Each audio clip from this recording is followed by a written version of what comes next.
to the DLLS Wings podcast, an emergency episode.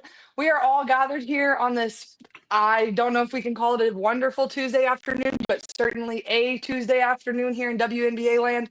It's been wonderful for me. I'm not sure how wonderful it's been for Wings fans. If I had to guess, I'd guess probably pretty wonderful if you watch this show. We're actually gathered here because Arike Gumbawale is unrivaled. I'm just kidding. Chris Koclanes is no longer the head coach of the Dallas Wings, and that's why me, Ali, and my guy Bobby are all gathered here on this fine Tuesday afternoon. So I'm gonna give my first thoughts off rip, and then we can just go down the line if you guys are cool with that. My first thoughts is what the heck, because it's been nearly 2 full weeks since the Wings last game, since they got their 10th win over my team, the Phoenix Mercury, and I can't believe this didn't come sooner. But on the other end of that exact same token, like, I can simultaneously believe that this took 2 weeks, because with everything else that's been going on in WNBA land, literally just today, the landscape changed within the, I don't know, last 4.5 to 5 hours.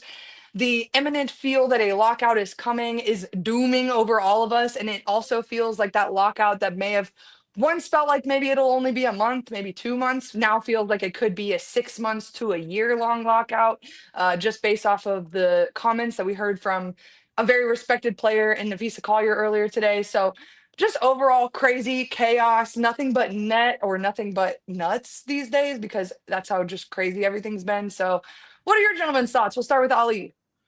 Yeah, definitely shocking because of the time it happened, just on a random Tuesday afternoon. Not shocking because the results are very disappointing. This team underachieved in a lot of ways. Yeah, they had a lot of injuries. Yeah, maybe there's bits and pieces you can kind of dive into, cut some slack here and there. But just in general, it was not a good season for the Dallas Wings, not just from the record perspective, but a lot of criticism coming out as well during the season, communication style. Chris Koclanes obviously having issues with calling out his players earlier in the season, poor use of rotation, strategy, things like that. The expectations maybe weren't super high because the team obviously was in a rebuilding phase, but maybe also high because you have a player like Paige Beckers, and the pressure is on when you have a talent like Paige on your team that you have to find a way to win, at least show some type of promise you're heading in the right direction. That was not the case this season with this team. So, again, shocking that it's happening all of a sudden. Probably should have happened 2 weeks ago, but it is time for a change here in Dallas. And even more concerning, like, this is their 5th coaching search coming up in the last 8 years. This team has to get it right. Otherwise, that could spell a lot of trouble for Paige Beckers in her future. You want to keep your star player happy. Yeah, I mean, I would have completely understood had they elected to stick with Chris Koclanes going into next season, if only because stability is something to work toward, and even if, okay, his first season didn't go very well, obviously on the floor, and who knows what was going on behind the scenes. We have, the entire offseason and the rest of time to figure that out. And we got Dorothy on the scene, and, we'll try and get you answers on that. But, 3 coaches now in 3 seasons is what it's going to be. And that's a lot of money to be paying people to not work here.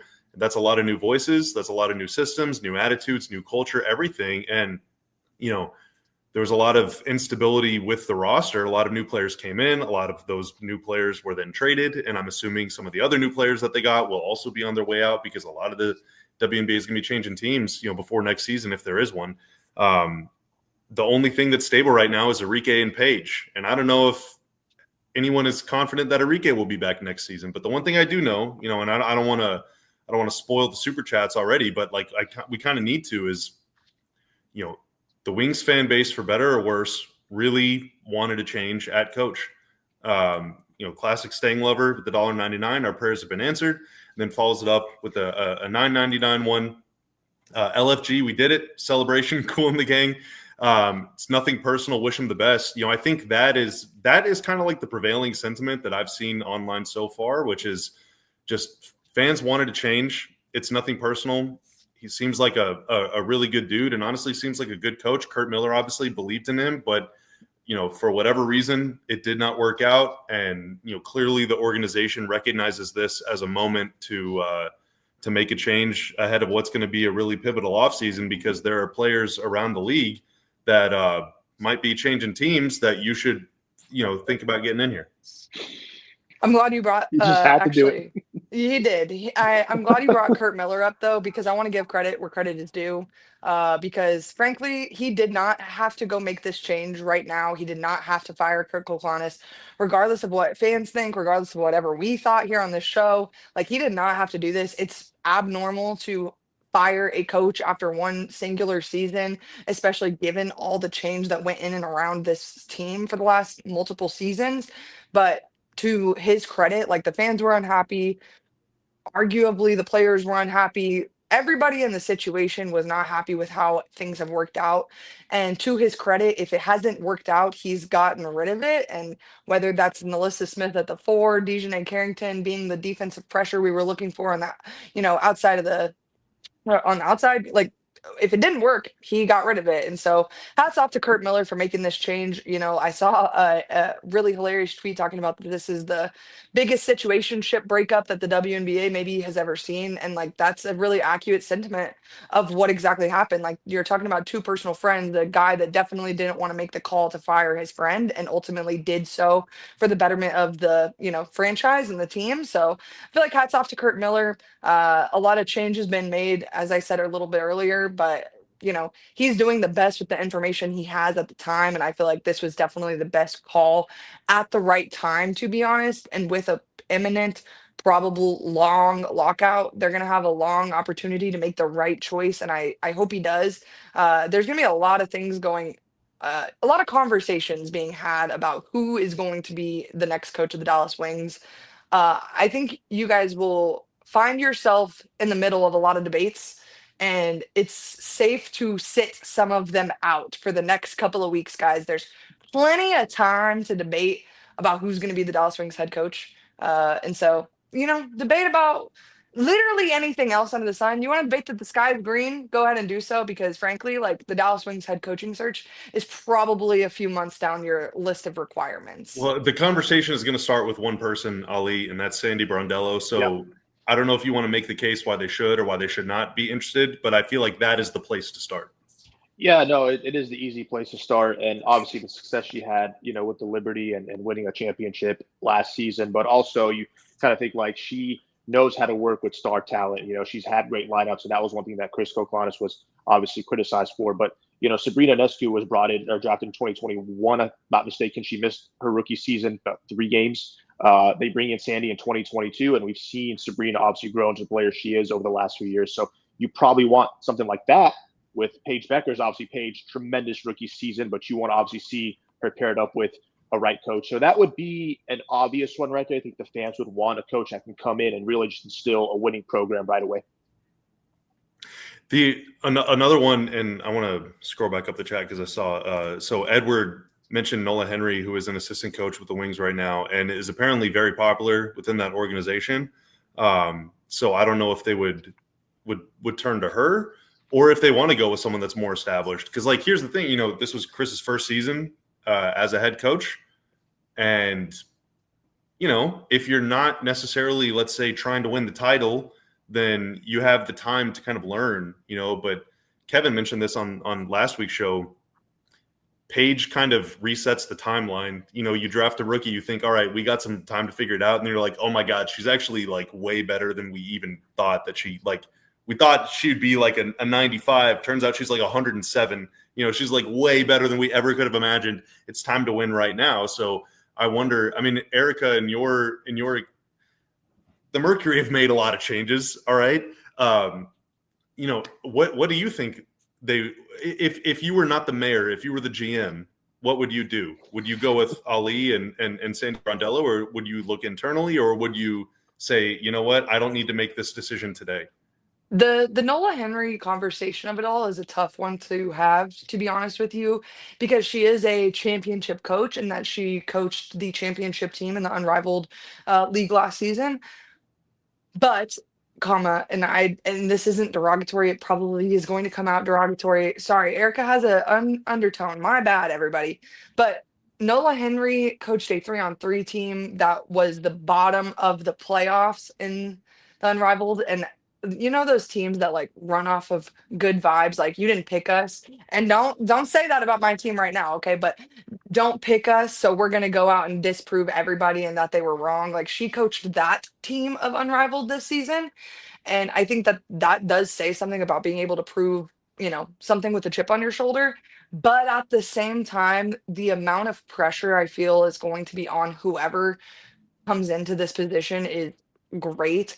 And I would feel for Nola Henry in this situation because I do think there's a jump going from coaching an Unrivaled for what, 2.5 months to then now you're a full-time head coach of a WNBA team that's 5-on-5. And it's the staffing of it all is even just different. Like you have a completely different amount of assistant coaches, athletic trainers. Like in Unrivaled, they share all of the athletic trainers and things like that. Like you have to make these hires yourself, and not that Nola Henry is incapable of doing so, but the pressure that is going to be on her to make the right hires in this situation is going to be super high. So if I were in Kurt Miller's position, I would hope that someone of Sandy Brondella's caliber would like to come to Dallas. I think it's an interesting conversation to be had because I don't, as much as it's been presented to us as a firing of Sandy Brondello, it wasn't a firing of Sandy Brondello. Her contract was up. It could have been a mutual decision to everyone else's, point. And so, did Sandy want to retire? I don't know. Like she is getting up there. She has her home in Phoenix. And at the end of the day, like she's not even from the United States. If I'm her, I want to go retire back down under. So I think there's a lot of layers to this conversation to be had. If I'm Kurt, I'm going after Sandy. If Sandy says no, Nola Henry is definitely my next option. But I do think you're going to see a trend of people that take the same route that Matt Ishbia here in Phoenix took, in that he hired an inexperienced head coach out of the NBA. And I don't know if I can say that I think that's a good thing or a bad thing. Obviously, it's paid off its dividends here in Phoenix, but other places, I don't know if it'll work out that same way. So I think there's an interesting conversation to be had here. And it's going to be really interesting to see which way the Wings decide to go, because there are ultimately two very different paths that are laid out right in front of them right now that are very obvious to everybody else. And they could take a third path that, none of us have even brought up yet. But I think it's going to lay a clear foundation of what direction he wants to move in from here. Kurt Miller, I think, learned a lot from his first season here in Dallas as GM. And so I think he's going to rightfully apply all of those lessons moving forward. And hopefully you see the dividends pay off in the future. Maybe not this first year, but quickly. I do have a follow-up on that, and it ties to more classic staying super chats. LFG. Sandy, she's more old school, and then also thinks Sandy can work better with bigs. And obviously, struggles on the interior were pretty big sore spot for the Wings for a lot of this season. Two things that you can say about Sandy Brondello: she is one, and she's one with stars, and the Wings have one of the biggest stars in the world. But also, like, she's going to do things her way. Her way is usually good, but like she's going to do things her way. That is what it is. Like, in your guys' opinion, when you have a very young superstar and probably going to be a lot of new players in, or maybe at least certainly many, maybe not tons, but several, do you want to go with someone that's a little more proven, but maybe, I don't want to say stubborn, but like certainly, whatever that is, or do you want to go with someone that's maybe a little more younger and innovative, I guess? I can understand the younger, innovative way, but when you have a lot of young players, I think you need that authority figure in the building as well. And so that's where I think she comes into play. And this team obviously is going to continue to get younger. And like another point to bring up as well, like it's not easy to actually, or it's easy to sell this job to somebody because like, hey, come coach Paige Beckers, come coach, let's say Isaiah James, who had some good moments in rookie season as well. At the same time, like we have the highest chance for the number one pick. Like it's not hard to sell this job because you have assets there to win with. But I do think if you want to get the best out of young talent, I think it's better to go with that stability and go with that coach that brings that stability, that authority figure. And that's why I think Sandy is a great option for them.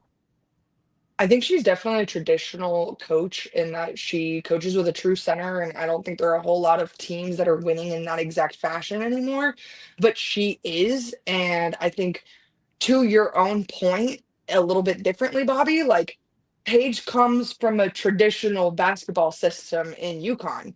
Like and this is no tier shade to UConn, but they don't win that national championship without Sarah Strong. They don't win that national championship without Sarah Strong. She was the best player, hands down, in the tournament as a freshman. And so, I think she will fit into a traditional system. I don't think that there are a whole lot of other stars, wink, wink, that fit into traditional basketball systems anymore, especially the new ones coming out of college because of the systems that they're coming out of. But for a UConn product, I think a traditional head coach would work just fine. And with more like the traditional hard nose, pardon my French, but like hard ass values too. I mean, Gina will get on you. Yep, 100%. Just to throw more fire in this whole situation, any chance they can plug Gino and bring him to Dallas? Huh. I literally was thinking about that. I was like, dude, what could have possibly, outside of Fee's little speech, like what could have possibly changed? Did Sandy call Kurt? Like, I would love to be a fly on the wall in his office for just half an hour this afternoon. Just peek on his Google Calendar. That's all I need. Just a little peek. What I can say, so last week on Friday, I think I went to the it was Friday. I went to the groundbreaking ceremony for the Wings' new practice facility over in Oak Cliff. We were talking about it on Thursday's show. They had the official ceremony on Friday, and it looks like it's going to be incredible. And the city they are committed to it being done in time for camp. Now, hopefully camp happens, and hopefully camp is in like April and not like August, because that would be much less impressive if they got this thing done in August. But a lot of Wings brass was there. A couple players were there. And unless I just did not see him at all, Chris Koclanes was not there. So I don't know if maybe they did make the decision today, or I don't know if maybe they were going to announce it at a later date. And then Nafisa Collier came out and set the world on fire. So they're like, let's just sneak this one through. I don't know. I don't know. I'm not alleging anything or reporting anything. I'm just some guy online. But I do not believe that he was there. We got KG in the comments trying to pull my girl Christy Tolliver out of Phoenix. I'm going to need you to just forget that name even exists. I put a spell on everybody, and you have no idea Christy Tolliver is even a real person. And then Erica responded. Someone named Erica Day responded with It hurts. Every time her name is brought up, I'm happy for her, but I'm like, forget about it. Forget about it. Nate Tibbetts is going to go somewhere else one day soon, and we're going to need Christy to ourselves. Is this true? I really wonder if that is. He did have media availability yesterday, 100%. So I would gander that my girl Monica Fang is telling the truth. That would be interesting. That's tough, guys. Man, that would be interesting. Go on vacation. Well, guys, I think that no matter what, can it really get worse? No, I mean, I don't think so. No, not at all. I mean, it's like, think about it. When you're at your lowest point, the only way now is up. And so obviously now that way up is hopefully with, a right hire. And we mentioned stability. Like, that is what they need. Like, you don't want to be in a situation next year or the year after that. Like, this is critically, like, the most important move coming up right now for Paige Bueckers' career is getting this hire to be the right hire. Yeah, I mean, the clock is – I don't want to say the clock is ticking because that's overdramatic, but, like, third coach in 3 years. Like, this is even more than just maximizing your time with Paige, which is – that alone is super important. It's really – we've talked about this so many times now, as you try and attract talent and as the league is growing and as the money is growing and as players have more choices and hopefully more influence, more power, things like that, for their sake – the organization has to be able to compete with other organizations. It's not just about what you're doing on the floor. You got to have a really good organization. Your culture, your environment, your atmosphere, your vibes, they all have to be really good. And you don't want to be known as the team that just is turning it over all the time. And I don't mean giving the ball to the other team. You got to have some stability. You got to build something, and that's it's just, so could it get worse or whatever? Like maybe. I mean, I don't want it to be 4 coaches in 4 years, you know? Yeah. I want to see a direction, and I want to see, you know. And can I actually say something that I know KG might flip me over for in the comments, but if we're gonna fire Chris Koclanes, then I think they should keep Enrique, give it another chance, and keep throwing paint at the wall with that situation. I think Enrique is a good enough player. She has had so much inconsistency throughout her career in Dallas, and I don't think she gets enough credit for making do with whatever they've given her here in Dallas. And so I think I hope that they give her another chance to be that duo with Paige. I hope. And also, just to defend myself for a brief moment, real quick, because I saw the comment. Yes, UConn also does not win the national championship without Paige Beckers. Oh, for Thank sure. you for Absolutely. speaking the most obvious sentence that ever existed into the planet of the earth. But also, Sarah Strong is her and will be. Sorry to break news here on the DLS Wings podcast. I know we're all gathered to talk about Enrique Unrivaled, but Sarah Strong, #1 pick. Okay, Sarah Strong. It literally doesn't matter who else is in the in the class, is the #1 pick. I would take her today to the Phoenix Mercury just to have a fun time with it. So, and Classic Sanglover says Tolliver bench coach just to make Erica mad. No, no, no, no, no. Why does everybody want to make me crazy? I'm just a girl I over here. saw I saw You're a having comment. this is the summer of Erica. What are you talking about? You're about to go to Yeah, finals. that's the games. finals. Yeah. I saw a comment earlier that said Dallas tried to drop this, in the midst of all the situation. Well, we've gotten used to that here because Jerry Jones hired Brian Schottenheimer on a Friday night, and Mavs traded Luca on what was it, a Saturday night while everyone was trying to go to sleep, and they just pulled the plug there. So we're used to Dallas teams now making these moves at weird times, thinking nobody's going to notice. Yeah, but nothing gets past us here at the LLS. Exactly. All right, we're on it all. So, Eric, I don't know how familiar you are. Frankly, I'm not very familiar. I'm not qualified to answer this question. But No, I'm Habits glad you're about to $5 ask. super chat. What do you guys think about Chris Daly of UConn being the coach? So going to the college ranks, someone that's worked with Paige, worked with Gina. It's not that I'm against this. It's that Chris Daly is, to my knowledge, just as old as Gino, and Gino is not young. Again, hate to be the bearer and breaker of bad news here on this show, but she's been an assistant coach with the UConn women's basketball team since 1988. And I'm horrible at maths, but she was born in 1959. So that seems It's like 40 years old. That's not that bad. I'm kidding. I'm kidding. Oh, I was like, that can't be right. I know I'm pretty bad at math, but that's crazy. So But you yes. want someone that's on the younger end? I don't want to have to be having the same conversation in 2 years just because it's time for whoever to retire. And that's also my same concern with Sandy Brondello. I think she's a great coach. I think she would do well, very well in Dallas. And I think Dallas would do well because of her. But I would hate to be having the same conversation in 2 years and for the Dallas Wings to be back in the same position, going through another 5 head coaches in 8 years. I don't think that's fair to the players. I would hope that if a person, and again, I don't know that Nola Henry is the correct answer, but if a person as young as Nola Henry takes on the position, I hope she's able to stay here for a long time, like Cheryl Reeve has been able to do in Minnesota. I think that is the blueprint to success. You don't get to 4 championships in Minnesota. Could have been 5 had she not crashed out a little too hard, but that's neither here nor there. So, you don't get to 4 without someone with the caliber, of the caliber that Cheryl Reeve is. And so I think you have to build that. It doesn't just happen overnight. And I still think they made the right decision in firing Chris Koclanes, but I hope that it's not someone that is so old, and I'm really not trying to be disrespectful to anybody involved in this conversation, but that they have to move on again in 2 years. Let's face it, Paige is not going to play basketball only until she's 28. Like, no, I want her to have a good coach for a long, long time. Like, she went to UConn because she could depend on having a very top-notch coach for her entirety of her career there. So I think that can probably be true here in Dallas as well.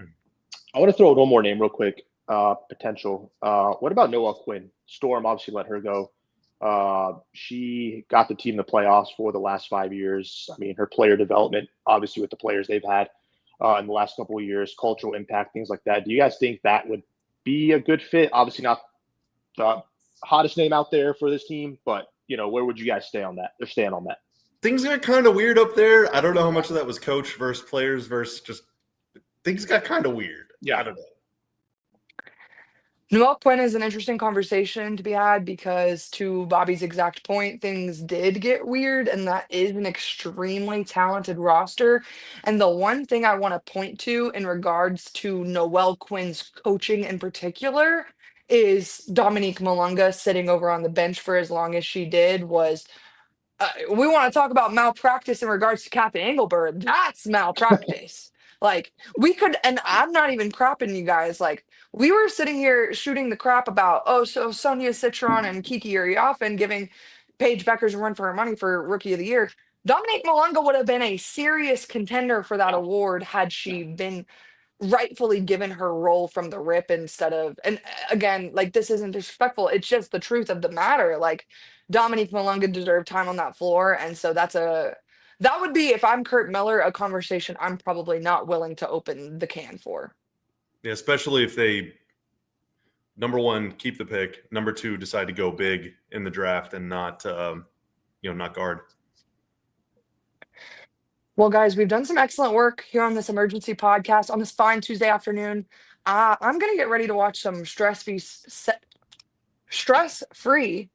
semifinals basketball. Are you guys going to be tuned in, tapped into the Aces and Fever? Who's your pick? Who's winning? I'll be honest. All the Stan accounts, just close your ears real quick.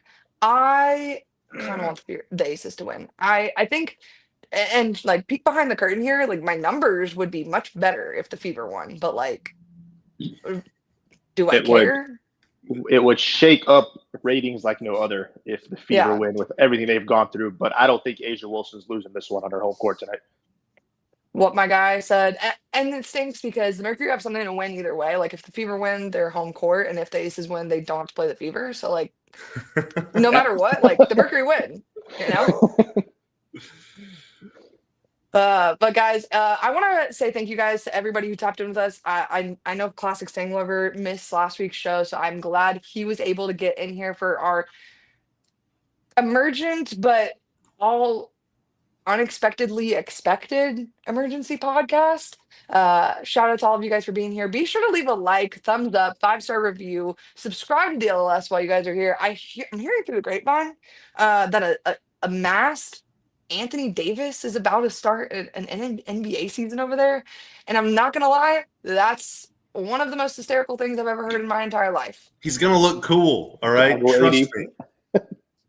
Have you heard my John Calipari lore, Bobby? No. Me and that guy do not go way back. In the most disrespectful way possible, John Calipari caused me to be an Anthony Davis hater for the rest of my life. So it's really... It's actually all John Calipari's fault. The fact that I'm here standing before you is actually all John Calipari's fault. Jeez. Okay. He taught me how to love and hate in basketball. So shout out to that guy. Shout out to the Brow for extending it in the NBA. We always big shouts to those guys. Shout out to all of you guys for being there. Hire Sandy Brondello. Be there, be square. KG. And we'll probably be back with you guys before the end of the week with another full hour pod. I don't make any promises I can't keep, but that's word on the street. So, and I am the street.